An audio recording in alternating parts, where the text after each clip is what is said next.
28장. 은을 캐는 광산이 있고 금을 정련하는 재련소도 있다. 철은 흙에서 캐어내며 구리는 광석을 녹여서 얻는다. 광부들은 땅속을 깊이 파고 들어가서 땅속이 아무리 캄캄해도 그 캄캄한 구석구석에서 광석을 캐어낸다. 사람이 사는 곳에서 멀리 떨어진 곳, 사람의 발이 가 닿지 않는 곳에 사람들은 갱도를 판다. 줄을 타고 매달려서 외롭게 일을 한다. 땅 위에서는 먹거리가 자라지만 땅속은 같은 땅인데도 용암으로 들끓고 있다. 바위에는 사파이어가 있고 돌가루에는 금이 섞여 있다. 솔개도 거기에 이르는 길을 알지 못하고 매 날카로운 눈도 그 길을 찾지 못한다. 겁없는 맹수도 거기에 발을 들여놓은 일이 없고 무서운 사자도 그곳을 밟아본 적이 없다. 사람은 굳은 바위를 깨고 산을 그 밑부리까지 파들어간다. 바위에 굴을 뚫어서 각종 진귀한 보물을 찾아낸다. 강의 근원을 찾아내고 땅에 감추어진 온갖 보화를 들추어낸다. 그러나 지혜는 어디에서 얻으며 슬기가 있는 곳은 어디인가? 지혜는 사람에게서 발견되는 것이 아니다. 사람은 어느 누구도 지혜의 참 가치를 알지 못한다. 깊은 바다도 나는 지혜를 감추어 놓지 않았다 하고 말한다. 넓은 바다도 나는 지혜를 감추어 놓지 않았다 하고 말한다. 지혜는 금을 주고 살 수 없고 은으로도 그 값을 치를 수 없다. 지혜는 오빌의 금이나 값진 루비나 사파이어로도 그 값을 치를 수 없다. 지혜는 금보다 값진 것, 금잔이나 값진 유리잔보다 더 값진 것이다. 지혜의 값은 산호보다 수정보다 비싸다. 지혜를 얻는 것은 진주를 가진 것보다 값지다. 에티오피아의 토파즈로도 지혜와 비교할 수 없고 정금으로도 지혜의 값을 치를 수 없다. 그렇다면 지혜는 어디에서 오며 슬기가 있는 곳은 어디인가? 모든 생물의 눈에 숨겨져 있고 공중의 새에게도 감추어져 있다. 멸망의 구덩이와 죽음도 지혜를 두고 이르기를 지혜라는 것이 있다는 말은 다만 소문으로만 들었을 뿐이다 하고 말한다. 그러나 하나님은 지혜가 있는 곳에 이르는 길을 아신다. 그분만이 지혜가 있는 곳을 아신다. 오직 그분만이 땅끝까지 살피실 수 있으며 하늘 아래에 있는 모든 것을 보실 수 있다. 그분께서 저울로 바람의 강약을 달아보시던 그때에, 물의 분량을 달아보시던 그때에, 비가 내리는 규칙을 세우시던 그때에, 천둥번개가 치는 길을 정하시던 그때에, 바로 그때에 그분께서 지혜를 보시고 지혜를 칭찬하시고 지혜를 튼튼하게 세우시고 지혜를 시험해 보셨다. 그런 다음에 하나님은 사람에게 말씀하셨다. 주님을 경외하는 것이 지혜요, 악을 멀리하는 것이 슬기다. 29장. 욥이 다시 비유를 써서 말을 하였다. 지나간 세월로 되돌아갈 수만 있으면, 하나님이 보호해 주시던 그 지나간 날로 되돌아갈 수 있으면 좋으련만. 그때에는 하나님이 그 등불로 내 머리 위를 비추어 주셨고 빛으로 인도해 주시는 대로 내가 어둠 속을 활보하지 않았던가. 내가 그처럼 잘 살던 그 시절로 다시 돌아가서 살 수 있으면 좋으련만. 내 집에서 하나님과 친밀하게 사귀던 그 시절로 되돌아갈 수 있으면 좋으련만. 그때에는 전능하신 분께서 나와 함께 계시고 내 자녀들도 나와 함께 있었건만. 젖소와 양들이 젖을 많이 내어서 내 발이 젖으로 흠뻑 젖었건만. 돌짝밭에서 자란 올리브 나무에서는 올리브 기름이 강물처럼 흘러나왔건만. 그때에는 내가 성문회관에 나가거나 광장에 자리를 잡고 앉으면 젊은이들은 나를 보고 비켜서고 노인들은 일어나서 내게 인사하였건만.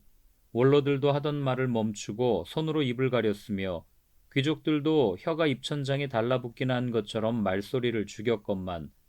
내 소문을 들은 사람들은 내가 한 일을 칭찬하고 나를 직접 본 사람들은 내가 한 일을 기꺼이 자랑하고 다녔다. 내게 도움을 청한 가난한 사람들을 내가 어떻게 구해 주었는지, 의지할 데가 없는 고아를 내가 어떻게 잘 보살펴 주었는지를 자랑하고 다녔다. 비참하게 죽어가는 사람들도 내가 베푼 자선을 기억하고 나를 축복해 주었다.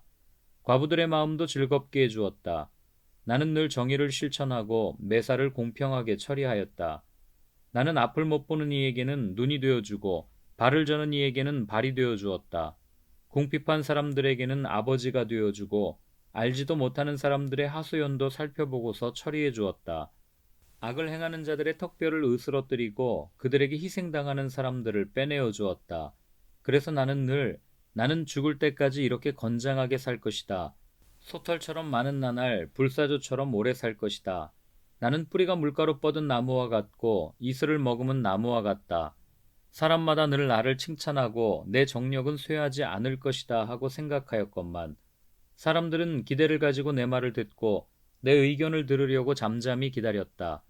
내가 말을 마치면 다시 뒷말이 없고 내 말은 그들 위에 이슬처럼 젖어들었다. 사람들은 내 말을 기다리기를 담비를 기다리듯 하고 농부가 봄비를 기뻐하듯이 내 말을 받아들였다. 내가 미소를 지으면 그들은 새로운 확신을 얻고 내가 웃는 얼굴을 하면 그들은 새로운 용기를 얻었다. 나는 마치 군대를 거느린 왕처럼 슬퍼하는 사람을 위로해주는 사람처럼 사람들을 돌보고 그들이 갈 길을 정해주곤 하였건만. 30장. 그런데 이제는 나보다 어린 것들까지 나를 조롱하는구나. 내 양떼를 지키는 개들 축에도 끼지 못하는 쓸모없는 자들의 자식들까지 나를 조롱한다. 젊어서 손에 힘이 있을 듯 하지만 기력이 쇠하여서 쓸모가 없는 자들이다.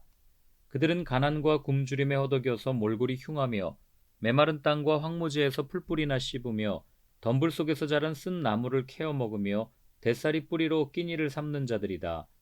그들은 사람 축에 끼지 못하여 동네에서 쫓겨나고 사람들이 마치 도둑을 쫓듯이 그들에게 도둑이야 하고 소리를 질러 쫓아버리곤 하였다.